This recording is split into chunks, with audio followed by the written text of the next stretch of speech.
my newest project is doing what I've seen people talk about online, which is overwintering a pepper plant. So I'm going to go through, I don't have any big peppers. I probably, if I'd been smart and thought ahead, I should have taken all these tiny baby ones off a long time ago so that I could have potentially gotten a few larger peppers by this point in the season, but that's okay. So what I'm going to do, I'm going to go down into here. Oh, wait, this is one. I was like, wait, is this two? I wish. I'm thinking I'm going to cut them maybe like right here and right here. So I think up here is too much. I might start taller and then take it down, but I'm just going to come in. I'm going to pick off all the fruits and then cut it down to there and take off most leaves. I'll leave some leaves. I'll have to look into it. This is all very new for me, so I'll check in after, and then I'll check in throughout the winter and next year and see how they're going. So here we have it. It is actually two plants, but not these two. That one and that one. So this is cool. I have that, and I have another large one. I don't know if I want to commit the space for three. I'm going to see how small of a pot I can get these into. These do have surprisingly robust stems for being the first year that they were here. But I'll go ahead and pop these out. Any of these with really long roots, I am going to give a little bit of a haircut. This one, I did that, and I think it'll do pretty well in there, because in the winter it doesn't really need a whole lot. I just need to put a little soil around it. I did try to knock off a good amount of the garden soil. I mean, not on purpose, but it kind of just happened for me to be able to see what roots I was working with.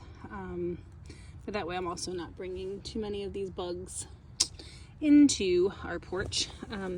But you don't want to cram and wrap the roots around, so you're better off trimming them shorter and then going from there.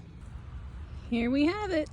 3 plants, pretty robust, pretty good size stems. A sad little harvest. Most of these, they don't taste any good. They're just not ripe. So I'll probably hold on to them and give them to the chickens over the next couple of days. They're pretty full on squash leaves right now, so I think they're good. The only thing I'm going to do, once I water this, I'm going to make sure the dirt stays under that. I don't want it to come into the heart of the plant. But other than that, I think we're good to go. Just give them a little bit of water. I don't want to drench them, but I just want to make sure. Oh, I have to push down his roots a little bit more. This one was harder than the others to get the roots settled down in. I want to help make sure the soil has a dampness to it, and it's around the roots, but I don't want it soaking wet since it's going to be sitting inside. I don't want it sitting in water. It's not going to dry out as much as it would in the sun and the wind.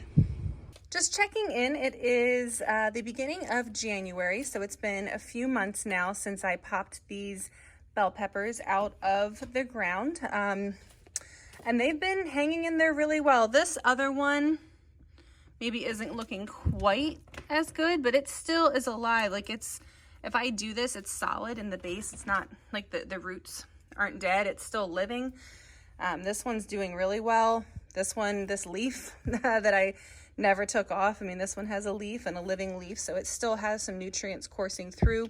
I've been watering them very sparingly. I have them just out on our enclosed porch, but it's not heated, and it's not the most insulated either. So I have it out here actually with a geranium that's been doing so well because we've had some warmer and sunny days. It's actually put some blooms. I had all these cut off before I brought them out here. Looks like that one did too.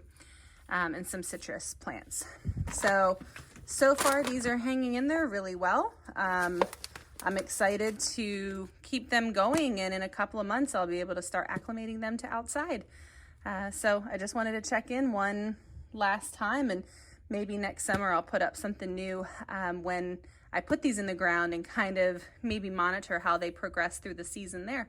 But thank you so much for watching. Please like the video, subscribe. I would love if you'd leave a comment. Let me know what you think. Have you kept bell pepper plants or any other plants that you dig out? I've never really thought about digging out some of the more traditional annual plants and keeping them year after year. So I would love to hear from you. Thank you so much again, and I hope you have a great day.